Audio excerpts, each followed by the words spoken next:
تو انہوں نے ایک مرتبہ اللہ کے نبی صلی اللہ علیہ وسلم کا بستر ڈبل کر دیا کہ اللہ کے نبی کو آرام ملے گا۔ تو اللہ کے نبی جب سو گئے، صبح کو اٹھ کر کہنے لگے اے افسا آپ نے میرا بستر بدلا ہے؟ تو حضرت افسا فرمانے لگی کہ نہیں اللہ کے نبی وہی ہے، میں نے اس کو ڈبل کر دیا۔ تو اللہ کے نبی کہنے لگے افسا میرا بستر جیسا تھا ویسے ہی کر دینا، اس کی نرمائی نے مجھے اٹھنے میں تکلیف ہوئی، اس کی نرمائی نے مجھے اٹھنے نہ دیا، میرے اللہ سے مجھے گفتگو نہ کرنے دی، میرا بستر جیسا تھا ویسا کر دینا۔ حضرت افسا فرمانے لگی کہ جی اللہ کے نبی۔ حضرت عمر کہنے لگے اے افسا یہ بات سچ ہے؟ کہ جی ہاں یہ بات سچ ہے، اور تم مجھ سے کہتے ہو میں راستہ بدل لوں، میں اپنا طریقہ بدل دوں۔ تین مسافر ہیں اور ایک ان کی ڈگر ہے، ایک ساتھی چلتے چلتے اپنے راستے تک پہنچ گیا، پھر دوسرا مسافر چلتے چلتے اپنی منزل تک پہنچ گیا، اگر تیسرے نے کوئی اپنا طریقہ بدل دیا، اپنا رویہ بدل دیا تو وہ بھی راستہ بھٹک جائے گا، اپنی منزل تک نہیں پہنچے گا۔ تو ایک مرتبہ ایسا ہوا کہ حضرت عمر رضی اللہ تعالی عنہ فجر کی نماز پڑھا رہے تھے مسجد میں۔ جب فجر کی نماز حضرت عمر پڑھا رہے تھے، پیچھے سے ایک دشمن آیا، مجوسی آیا، اور حضرت عمر رضی اللہ تعالی عنہ کے 7 خنجر مارے۔ جب 7 خنجر حضرت عمر رضی اللہ تعالی عنہ کے مارے، فجر کی نماز پڑھا رہے تھے تو وہ گر گئے۔ تو حضرت عبداللہ بن رحمان آگے جا کے نماز پڑھانے لگے، تو آگے والی صف کو پتہ چل گیا کہ حضرت عمر کو کسی نے خنجر مارا، تو پیچھے والوں کو جب پتہ چلا تو وہ بھاگے، تو اس مجوسی نے آگے جا کے خودکشی کر لی، اس نے اپنے بھی خنجر مار لیا اور مر گیا۔ تو حضرت عمر رضی اللہ تعالیٰ عنہ کو گھر لے گئے، گھر لے جا کر دودھ پلایا تو آنکھوں سے دودھ بہنے لگا، کہنے لگے موت کا پیغام آ گیا، جانے کا وقت قریب آ گیا۔ دودھ آنکھوں سے نکلنے لگا تو حضرت عمر رضی اللہ تعالیٰ عنہ نے اپنے بیٹے کو بلایا، عبداللہ بن عمر کو بلایا، اور کہا کہ جاؤ اماں عائشہ سے کہو، اگر کہنا کہ عمر بن خطاب نے یہ پوچھوایا ہے، اگر آپ کی اجازت ہو تو یہاں پہ یہ جگہ ہے، عمر اپنی قبر کھدوا لے، اگر کہے تو آ جانا، منع کرے تو مجھے عام قبرستان میں دفن کر دینا۔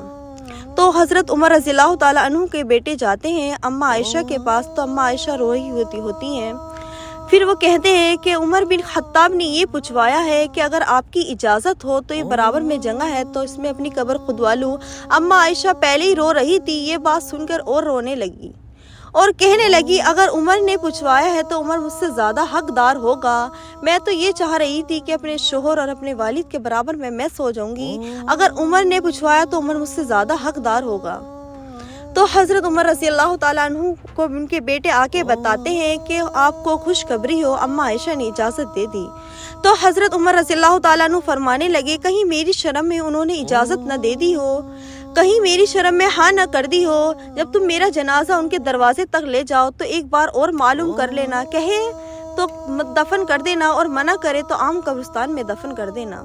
کہ جی ہاں، اتنے میں ہی حضرت علی رضی اللہ تعالیٰ عنہ اور حضرت حسین رضی اللہ تعالیٰ عنہ تشریف لاتے ہیں، تو کہنے لگتے ہیں اے عمر کس چیز کا ڈر ہے، موت سے ڈر رہے ہو؟ تو حضرت عمر جواب دیتے ہیں اے علی موت سے نہیں ڈر رہا، موت کے بعد سے ڈر رہا ہوں۔ یہ وہ کہہ رہے ہیں، عمر وہ کہہ رہے ہیں کہ جس کو اللہ کے نبی صلی اللہ علیہ وسلم نے دعاؤں میں مانگا، اے اللہ تو عمر کو دے دے، اسلام کی بلندی بڑھ جائے گی۔ اگر میرے بعد کوئی نبی ہوتا تو عمر ہوتا، تو وہ نبی ڈر رہا ہے جس کو اللہ کے نبی صلی اللہ علیہ وسلم فرماتے ہیں کہ میرے بعد اگر جو نبی ہوتا تو عمر ہوتا، تو وہ حضرت عمر ڈر رہے ہیں کہ موت کے بعد کیا ہوگا۔ اگر موت کے بعد کیا ہوگا تو حضرت علی رضی اللہ تعالیٰ عنہ فرماتے ہیں کہ میں نے اللہ کے نبی صلی اللہ علیہ وسلم سے سنا ہے کہ میں ایک بار جنت میں گیا تھا، تو میں نے جنت میں دیکھا ایک سون چاندی کا پہاڑ جیسا محل بنا ہوا ہے اور موتیوں کا بنا ہوا ہے، اور 2 سپاہی باہر کھڑے ہیں۔ میں نے ان سے پوچھا یہ محل کس کا ہے، تو اس کے باہر عمر بن خطاب لکھا ہوا تھا۔ تو حضرت علی یہ بتاتے ہیں حضرت عمر کو، تو حضرت عمر فرماتے ہیں کہ قیامت کے دن تم میری گواہی دو گے؟ کہ ہاں میرا بیٹا اور میں آپ کی گواہی دیں گے۔ تو حضرت عمر رضی اللہ تعالیٰ عنہ سے مل کر حضرت علی بھی چلے جاتے ہیں، ان کی بیٹے کی گود میں ان کا سر ہوتا ہے، تو حضرت عمر کہتے ہیں کہ میرا سر نیچے زمین پر رکھ دو۔ بیٹا محبت میں باپ کا سر نیچے نہ رکھتا اور اپنی گود میں رکھتا، تو حضرت عمر پھر فرماتے ہیں کہ میرا سر زمین میں رکھ دو، میرا سر چھوڑ دو، زمین میں رکھ دو۔ تو پیچھے سے رکھتے چلے جاتے ہیں اور سر زمین میں آ جاتا ہے۔ تو حضرت عمر یہی کہتے ہیں، اے اللہ اگر تو نے آج معاف نہ کرا تو عمر ہلاک ہو جائے گا، اے اللہ اگر تو آج معاف نہیں کرنے کا تو عمر ہلاک ہو جائے گا، اے اللہ اگر تو آج معاف نہیں کرنے کا تو عمر ہلاک ہو جائے گا۔ یہ کہتے کہتے یہاں تک کہ ان کی وفات ہو جاتی ہے۔ جب وفات ہو جاتی ہے جنازے کی نماز پڑھائی جاتی ہے، پھر کفنایا جاتا ہے، جنازے کی نماز پڑھائی جاتی ہے، پھر جنازے کو اٹھا کر اماں عائشہ رضی اللہ تعالیٰ عنہ کے حجرے کے پاس لے جاتے ہیں۔ تو یہ بات تو کسی کو معلوم نہیں تھی، حضرت عمر رضی اللہ تعالیٰ عنہ کے بیٹے کو معلوم تھی کہ باہر جا کر بھی اجازت لینی ضروری ہے، کیونکہ حضرت عمر رضی اللہ تعالیٰ عنہ نے فرمایا تھا کہیں میری شرم میں اجازت نہ دے دیو۔ تو باہر جا کے کہتے ہیں اماں عائشہ اجازت ہے؟ تو اماں عائشہ فرماتی ہیں خوش آمدید ہو، آج آپ آ جاؤ۔ قبر خود جاتی ہے، وہاں پر قبر خود کر حضرت عمر رضی اللہ تعالیٰ عنہ کو دفنایا جاتا ہے۔ تو حضرت علی رضی اللہ تعالیٰ عنہ رونے لگے اور کہنے لگے میں نے کتنی بار اللہ کے نبی صلی اللہ علیہ وسلم سے سنا ہے کہ ابو بکر عمر میں آئے، ابو بکر عمر میں داخل ہوئے، ابو بکر عمر میں جاتے، کتنی بار سنا ہے، ایک بار نہیں بہت بار یہ بات سنی ہے کہ جب اللہ کے نبی صلی اللہ علیہ وسلم اپنی مسجد نبوی میں تھے اور اپنا ایک ہاتھ حضرت عمر کے کندھے پر رکھا اور حضرت ابو بکر کے کندھے پر رکھا اور کہا کہ قیامت کے دن میں اس طرح اٹھا جاؤں گا، ایک ساتھی کے ساتھ اور ایک والے ساتھی کے ساتھ، قیامت کے دن اس طرح میں اٹھا جاؤں گا، قبر میں سے ہم تینوں اس طرح قیامت کے دن اٹھے جائیں گے۔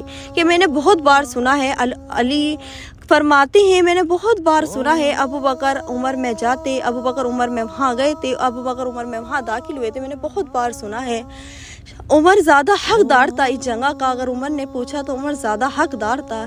یہ تھی حضرت عمر رضی اللہ تعالیٰ عنہ نے اپنی زندگی ایسے گزاری اللہ کے نبی صلی اللہ علیہ وسلم کے جانے کے بعد۔ ان کے پاس سونے چاندی کے پہاڑ لگ گئے، پورے ملک فتح ہو گئے، مگر وہی مہینے میں ایک بار گوشت کھانا، بنا چھنے ہوئے آٹے کی روٹی کھانا۔ اللہ تبارک و تعالیٰ کی بارگاہ میں دعا ہے کہ اللہ تبارک و تعالیٰ ہمیں بھی کہنے سننے سے زیادہ عمل کرنے کی توفیق عطا فرمائے۔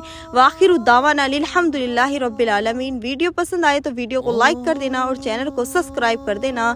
السلام علیکم ورحمۃ اللہ وبرکاتہ۔